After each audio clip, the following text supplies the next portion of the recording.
chose to come to this session. I know there's a lot of great content here at Grace Hopper, so thank you all for taking the time here. And I hope you enjoy the session and get some good information out of it. I want to start off by just introducing myself. My name is Liza Rodewald. I'm the CEO and co-founder of Instant Teams. I am also married to an active duty service member in the U.S. Army, and I have 4 children.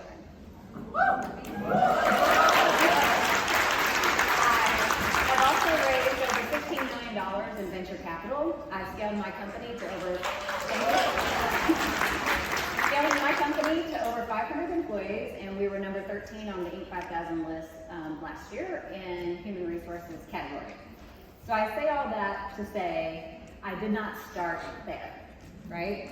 And so this talk today is all about how I went from an engineer to a CEO, my story of struggle and just the things that I had to overcome to get where I'm at, and hopefully you'll walk away with some encouragement on your journey, where you're at, and what you're thinking about doing in your business as a whole. Also, at the end, we're going to do Q&A. There's 2 mics in the room, one over here and one over here. I'm going to leave time for a lot of the Q&A because I want you guys to have time to ask your questions and get the value out of the talk today. So let's rewind and start way at the beginning of my journey as a software engineer. So I graduated with a degree in computer science, and I was looking for my first role in technology. And I saw a job listing at a local company, which was actually a startup, and I didn't know that at the time because I had no really point of reference of what a startup actually was, but there was only 20 people at this company. And their job posting was for a senior software developer with 10 years of experience. So I had no years of experience. I was right out of college, but I had some classes in the tech stack that they used. And so what I did was I applied for the role, and I said, hey, I do not have the qualifications that you've listed here, but here are some of the things that I've done. Here are some of the things I've done during my coursework, and I have passion and drive, and I'd really like to be part of your company. And they hired me. So that's how I started. I was the only female that worked in the entire company, by the way, and definitely the only female engineer on the team. But I shared that story from the beginning because I encourage other people that I meet. Startups and small companies are great opportunities to get your foot in the door and great growth potential, right? So when I started working for that company, I touched everything. I touched the front end, I touched the back end, I was a business analyst, I was a project manager, I did everything. And so it gave me a lot of really great experience in the entire product development lifecycle and how to really interact with solving problems and getting stuff in front of customers, which was really great experience. So fast forward a few years, I've worked at this company for a little while, and I had a son. So then I became a mom. This is my first of the 4.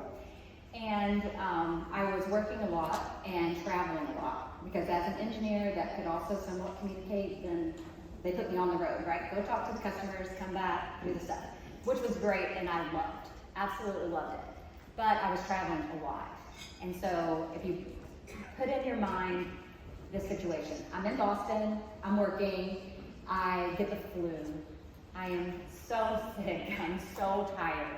And I fly home, and my son, who's little bitty, like probably 12 weeks old at this point in time, has RSV.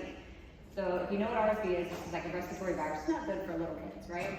And he was sick, and I was sick, and I was like, okay, I gotta do something a little bit different here. So that's when I decided that I was gonna start a software consulting company so that I could have control of my own time and flexibility and decide when I wanted to travel. And so I was solving my own problem. So as engineers and technologists, that's what we do. Where's the problem? How do we solve it? This was my own problem. So I was like, how do I solve it? This is the path forward. So I didn't actually start off trying to be an entrepreneur at all. I was just trying to figure out how I could live a life that I wanted. I loved my career. I loved what I was doing, but I needed more balance. And so I started that the first year that I did that. I made twice as much money as I did working for the company. So I was like, oh, I'm an entrepreneur. So after that, I did a few more iterations. I built and sold a lawn care scheduling online system. I created a shirt company that I eventually just shut down. So like, oh, I'm not really into that. That's not really what I want to do. And then I sold some other little plug-in tools and things along the way. So I really got the bug for that build and solve problems and the entrepreneur space. So we're going to fast forward a few more years to the other part of my journey, which is how I became a military spouse. So I met my husband. He was actually in the reserves at the time, so he was active duty before. He's in the reserves when we got together. I had a fully remote software company. My team was remote. I worked from home, so I was completely mobile. And after we got married, he said, "Hey, Liza, I think I want to go back active duty." And I was like, I know nothing about the military lifestyle, zero. And so I was like, well, okay, maybe we can go on an adventure. My company's remote, let's try it. So we went back, we moved into our first predominantly military area, and every single spouse I met would ask me the same questions. Liza, how are you working from home? How are you maintaining your career? And how can you help me? And I realized that I was staring at the biggest problem that I had seen, and it's 91% female, 26% unemployment because they move every 2 to 3 years. When I became a military spouse, I moved 6 times in 7. So if I was trying to maintain a corporate career or climb a corporate ladder or even start my career, it would have been nearly impossible for me to do that. And it's not a small population. There are over 1.1 million active duty spouses, and there's over 12 million military spouses that are in active duty. So we're talking about a sizable number of people, and again, 91% female. So I did what I know how to do as an entrepreneur and engineer. How do I solve this problem? What do I do? How do I solve it? I think I can solve it with technology. And so in 2016, I founded Instant Teams, which is a talent marketplace that's based on skills-based hiring to equal the playing field for military spouses to be able to get jobs with companies and employers. And our mission is to help improve the financial security of military families by letting the spouse also have career opportunities while they're following and supporting their service member. And so thus, my company was born, and I knew if I wanted to have a big impact, I needed to make a big company. And I hadn't done that before, right? So I've scaled and done small things. You know, my software company was good, but it was small teams. And so I thought, okay, how am I gonna do this? I think it's important, part of my story, to understand that I didn't know how to do this. I didn't have an MBA. I still was just engineer figuring stuff out, right? All through my journey. And so at that point, I knew that I was gonna need to go full in to Instant Teams, you know, and shut down my software business, put that to the side, and go full in. And so I'm married, right? I have children. So I go to my husband and I said, I need you to sit down, I've got a proposal.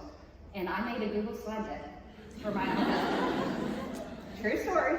I set him down, I'm like, okay, we have my software business, we're making this amount of money, we're going to shut this down, and I'm going to make zero amount of money for an undisclosed amount of time. Are you on board with this? Of course, he wasn't like really excited about it at first, but he ultimately agreed and supported and saw that I was passionate about really making it work. And then I put a timeline to it. And I said, all right, give me 6 months. This is where I'm gonna be in 6 months. If I'm not there, then I'll pick up like a side contract or something to help supplement our income. But I need this time. And he gave me that. And I wound down the last software contract and I started moving forward with, okay, how am I gonna raise venture for this idea? How am I gonna get some backing for it? And now remember, Liza knows nothing about venture capital at this point in time, zero. I actually thought venture capitalists were just rich people that gave people money. Seriously. I later found out, oh, those are angels. This is just different category. So I knew I needed to build a network. I also knew no one that actually had money. I grew up in a very small town in the middle of Missouri at the end of a gravel road. So I didn't really have a network. I hadn't been in the space enough to have a network. And so I decided to go through the Founder Institute program. They're a global accelerator, small, like they're large in reach, but like small commitment. It didn't take a lot of time to go through the program. So I was like, okay, I'm gonna do that and start building my network. And from there, I learned a little bit about the ecosystem. I started building connections. I started to understand how it all worked and to start to get to know people, which is the most important thing in the journey. If you're gonna raise venture capital, you have to have warm introductions into the people that you're gonna raise money from. And so I went through their program, and then we got orders to Hawaii, which is like, yay, right? Woo, we're going to Hawaii. And I was like, how in the world am I going to raise money from Hawaii? This is probably the worst place I could go to start this journey. But I was determined to make it happen and raised 2 rounds of funding while I was in Hawaii from there. And I think one of the important things for everyone to understand too, raising venture capital is hard for anybody. It's really hard as a woman. I was not a traditional founder in the Silicon Valley, definition. I was female, I was older, I had kids. I couldn't go on a road show for 6 months and try to raise money, right? I had a family that I had to live, so I did it all remotely pre-COVID. I raised 2 rounds of funding, all from my computer in my house, completely remotely in that stage. And you have to get comfortable. Thank you. You have to get comfortable with no. I heard no a lot. Even when I raised my Series A, I counted. 76 times I was told no. 76 pitches, 76 no's for me to get to the 2 competing term sheets I ended up with at the end. And I even had a mentor that I was very close with say to me, Liza, you need to get used to the word failure. Just let that sink in.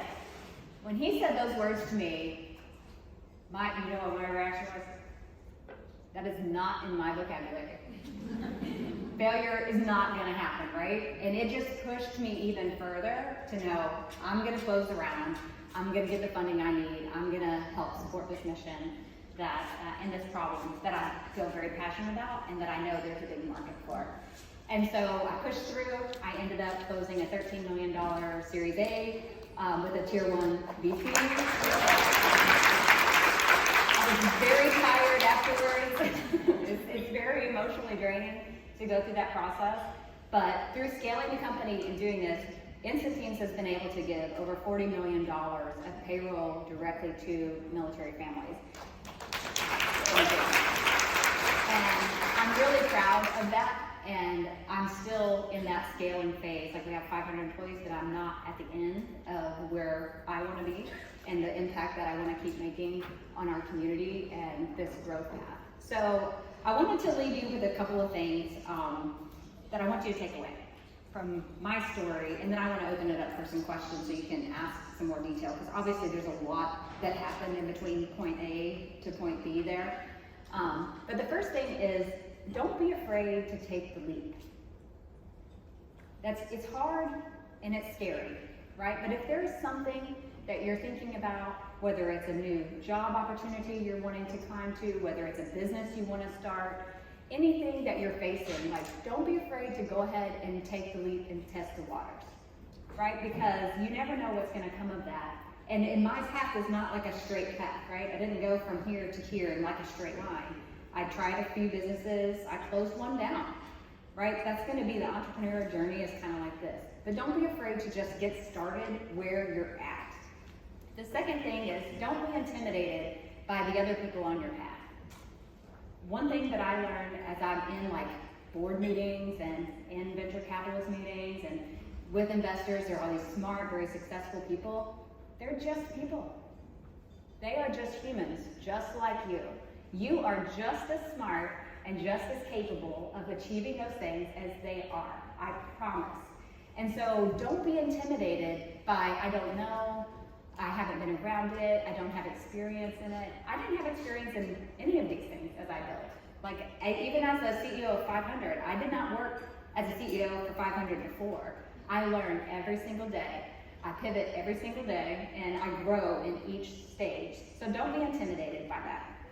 Also, find something, a problem that you're passionate about, because you're going to need that to fuel you through all the hard times. But if you're super passionate about what you're working on, you will continue to grow, you will continue to push, you will continue to, when those no's come into your face, you're going to be like, no, I have a mission, I have something that I have set out to do that I'm going to be successful doing. So don't be afraid to take the leap and to do something that you're passionate about, and don't be intimidated by people on your path and journey, because there's going to be people saying you can't do it, there's going to be people saying no, they're going to say that's not a good fit for the market. You are going to hear all kinds of things. And you have to be emotionally intelligent enough to realize when to push through and when you're pushing against like an actual brick wall. Like there are situations where you're going for something and you say, all right, maybe this isn't the right path and maybe I need to pivot.